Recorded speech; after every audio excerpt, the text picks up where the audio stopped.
ఓట్ల కోసమే మైనారిటీలకు మంత్రి పదవి, ఓట్ల కోసమే సినీ కార్మికులతోటి సభలు, ఓట్ల కోసమే లేనిపోని హామీలు, డ్రామాలు, నాటకాలు అన్ని వేస్తున్నారు. గల్లీలల్లా ప్రతి ఒక్క మంత్రి వచ్చి ఒక ఆడబిడ్డ మీద యుద్ధం ప్రకటించారు.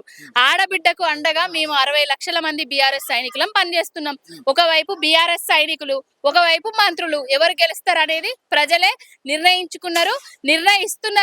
ఎక్కడికి పోయినా కూడా టీఆర్ఎస్ కే ఓటేస్తామని చెప్తున్నారు. కాంగ్రెస్ వాళ్ళు అంటా ఉన్నారు కాక బీఆర్ఎస్ పార్టీ కూడా ఓట్ల కోసమే సానుభూతితో గెలిచే ప్రయత్నం చేస్తా ఉన్నది. అంటే సునీతమ్మకి ఇష్టం లేకపోయినా కూడా బరిలో ఉంచింది అని చెప్పేసి మాట్లాడుతున్నారు. ఇష్టం లేకపోతే బరిలో ఉండడానికి ఆమె చిన్నపిల్లనా? ఆమె వాళ్ళ భర్త 3 సార్ల హ్యాట్రిక్ ఎమ్మెల్యేగా ఉన్నారు. వాళ్ళ భర్త గెలుపులో సగభాగంగా ఉన్నది సునీతమ్మ. ఆయన ప్రజల దగ్గరికి పోతే ప్రజలకు వచ్చిన సమస్యలను వెనుకాలుండి తీర్చింది సునీతమ్మ.